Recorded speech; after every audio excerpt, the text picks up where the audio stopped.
और जो उनका शरीर है, शरीर तो हर किसी का नश्वर होता है, लेकिन उनके द्वारा किए गए काम, उनके द्वारा किए गए वो सारी चीज़ें जो यादों में सिमट के रह गई हैं। इतना बड़ा कैंपस विद्या प्रतिष्ठान भी पवार फैमिली की तरफ से ही बनाया गया है और इस प्रतिष्ठान के वो ट्रस्टी भी थे। तो आप सोचिए कि जगह भी उस जगह को चुना गया विद्या। बिल्कुल कुमार कुंदन, और ये जो भाव है, ये जो इस वक्त हम देख पा रहे हैं किस तरह से जो अजीत दादा अमर रहे के लगातार नारे हो रहे हैं, हम जरा सुनाना चाहेंगे इस वक्त क्या वहां पर माहौल है थोड़ा सा।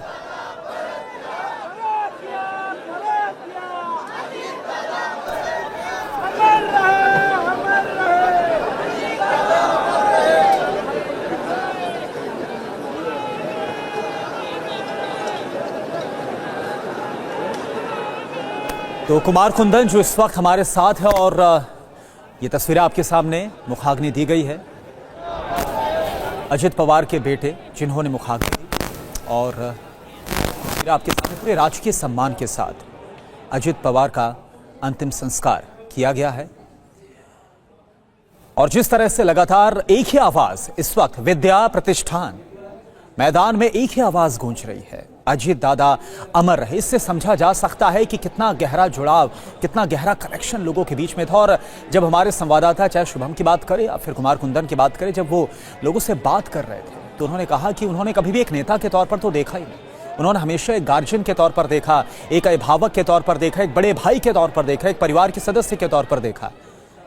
कुमार कुंदन, तस्वीरें हम देख पा रहे हैं, मुखाग्नि दी गई है, बताइए आप। निश्चित रूप से अब जो तस्वीर में दिख रहा है और जो लोगों के भाव हैं चेहरे पे, वो एकदम निःशब्द हैं और सब लोग अपने हाथों में फूल लेके आए हैं। मैं एक तस्वीर आपको दिखाना चाहूँगा कि लोग दूर से जहाँ जिसको मौका मिल रहा है वहीं से वो फूलों का एक तरह से कह सकते हैं फूल अर्पित कर रहे हैं। ये जो आप तस्वीर देख रहे होंगे कि सब लोग अपने घर से हाथों में पुष्प लेके आए हैं और पुष्प जो है यहाँ पे अर्पित किए जा रहे हैं। तो ये आप जो तस्वीर है, इस तरह की तस्वीर बहुत विरले देखने को मिलती है। अब आप सोचिए कि यहाँ पे जो महाराष्ट्र पुलिस है उसके द्वारा सलामी दी गई और यहाँ पे ये फायरिंग हो रही है और इस फायरिंग के बाद एक तरीके से कह सकते हैं कि आज का जो ये कार्यक्रम है, खास करके जो सरकारी तौर पे अगर हम बोले तो ये अंतिम विदाई जिसको कहते हैं, ये फायरिंग जो है वो अंतिम सलामी दी जा रही है और 3 बार एक हवा में ये फायर की जाती है और तीसरी बार फायर हुई और उसके बाद ये जो है एक तरह से कह सकते हैं कि सरकारी सलामी की प्रक्रिया जो है वो एक तरीके से खत्म हुई और अब उनका शरीर पंच तत्वों में विलीन होता हुआ। तो मैं जो अभी एक तस्वीर दिखा रहा था करुणा, उसके बारे में मैं कहना चाहूँगा कि जितने भी लोग हैं वो अपने घर से फूल लेके आए थे उनके लिए। ये बड़ा ही एक तरह से कह सकते हैं कि लगाव और अटैचमेंट और एक ऐसी तस्वीर जिस तस्वीर के बारे में अब देखिए सारे लोग खड़े होते नहीं रहे हैं और अब जिसको कहते हैं कि अंतिम जो दर्शन के बाद की जो प्रक्रिया है वो सब लोग के सब यहाँ पे खड़े हो गए हैं, अपने नेता से मिलना चाहते हैं, उससे जुड़ना चाहते हैं और एक तरीके से यहाँ पे वो जो प्रक्रिया है उस प्रक्रिया में लोग जो है वो शामिल होना चाह रहे हैं। तो यहाँ जो आपको मैं आपको दिखा रहा था कि लोग अपने घरों से फूल लेके आए हैं और खुद चाहते हैं कि वो यहाँ पे बाकायदा अजीत पवार को खुद से जाकर श्रद्धांजलि अर्पित करें और उसके लिए अपनी अपनी जगहों से ही वहाँ पे वो फूल जो है वो एक तरह से कह सकते हैं अर्पण कर रहे हैं। तो ये जो तस्वीर है, लाखों की संख्या में यहाँ पे लोग हैं, बहुत बड़ी यहाँ पे भीड़, जहाँ तक आपकी नज़र जाएगी वो भीड़ नजर आ रही है और उसमें लोग जो हैं अपने नेता को अंतिम दर्शन के लिए और अब जो है धीरे धीरे यहाँ पे जो पुलिस और कुमार एक बार फिर से आपको रोकना चाहेंगे, जो वहां पर जो भाव विभोर होकर लोग जिस तरह से अजित दादा अमर रहे के नारे लगा रहे, एक बार फिर से सुना देते हैं।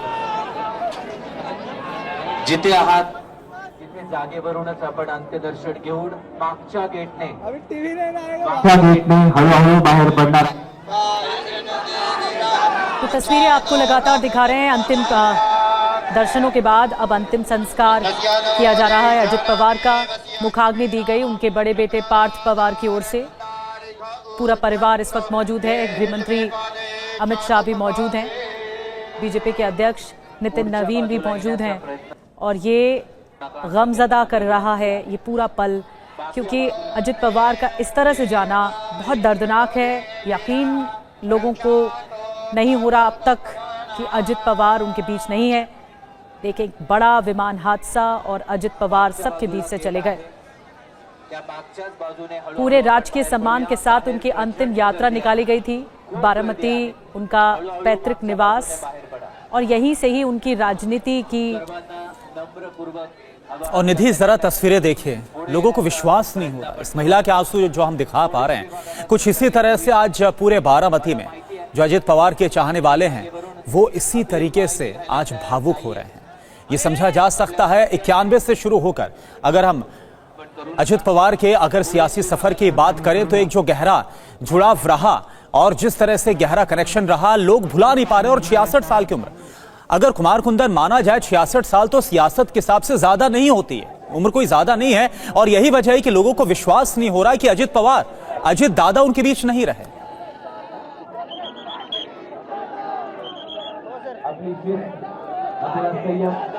निश्चित रूप से लोगों का यकीन बिल्कुल भी नहीं हो रहा है और निश्चित तौर पे जिन लोगों को इंतज़ार था कि उनका बारामती का राजा आएगा, उनको संबोधित करेगा, उनसे बात करेगा, वो राजा आने के बजाय दुनिया से ही चला गया पूरी तरीके से।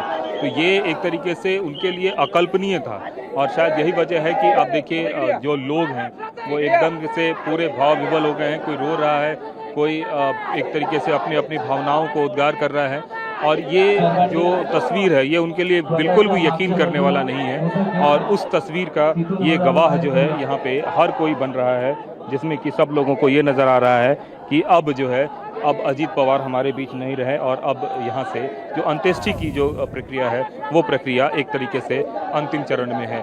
पार्थिव शरीर को अंत्येष्टि मुखाग्नि दे दी गई है और मुखाग्नि देने के बाद अब यहाँ पे जो परिवार के लोग हैं वो धीरे धीरे यहाँ से एक तरीके से जो VVIPs है वो मूवमेंट अब धीरे धीरे यहाँ से ख़त्म होने वाला है।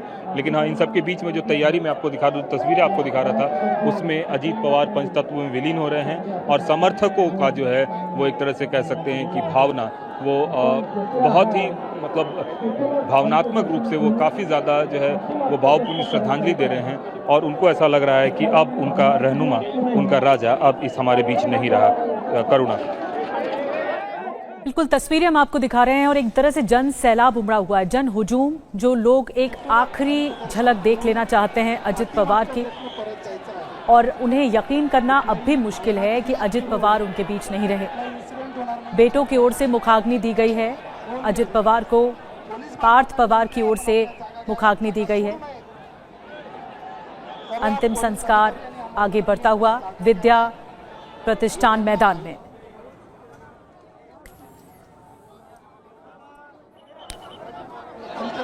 तो तस्वीरें लगातार हम आपको दिखा रहे हैं जो दिखा रही हैं कि अजित पवार का जाना एक बहुत ही भयानक हादसा जो सामने आया पूरे देश के लोगों के लिए। इस हुजूम के लिए, इस जन समर्थन के लिए यकीन करना, भरोसा करना मुश्किल है कि अजित पवार उनके बीच नहीं है। एक ऐसा जन नेता जो कि बारामती से जिसकी राजनीति की शुरुआत हुई और 1991 का वो समय जब अजित पवार अपना कद बड़ा करने की कोशिश कर रहे थे और फिर एनसीपी को उन्होंने एक बड़े स्तर पर पहुंचाया शरद पवार के साथ मिलकर।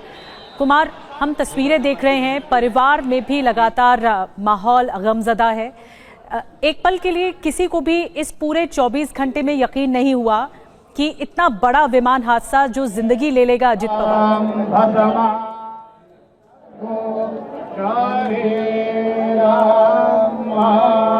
देखिए, निश्चित रूप से किसी को भी यकीन नहीं हो रहा है जी यहाँ पे अजित पवार नहीं रहे। कुछ लोग हैं, सर कितनी बड़ी क्षति है ये एक तरीके से उनका जाना, कितना बड़ा नुकसान है? बहुत बड़ा नुकसान हुआ है बारामती का और संपूर्ण राज्य का और देश का नुकसान हुआ है। ये बोलने में बहुत लेकिन अजित दादा एक नेता नहीं था तो एक राज्य का एक आधार था। लेकिन आज ये इस दुनिया में नहीं रहे तो दादा बहुत अच्छे आदमी थे, पॉलिटिकल थे, लेकिन सभी लोगों को, सभी जाति धर्मों लोगों को मान रखते थे। सब जगह उनका नाम था, अच्छी तरह से काम कर रहे थे। लेकिन भगवान बिल्कुल कुमार कुंदन, और ये हम देख पा रहे हैं, देखिए पूरे राजकीय सम्मान के साथ अजित दादा पवार का जो अंतिम संस्कार है वो किया गया। और आज हर आंख जिस तरह से गमगीन है वो हम देख भी पा रहे हैं। लोग यकीन नहीं कर पा रहे कि अजित दादा पवार, जिन्हें वो राजा कहकर बुलाते थे, दादा कहकर बुलाते थे, बड़े भाई का दर्जा था, आज उनके बीच नहीं रहे। आज पूरा महाराष्ट्र उनको नमन कर रहा है।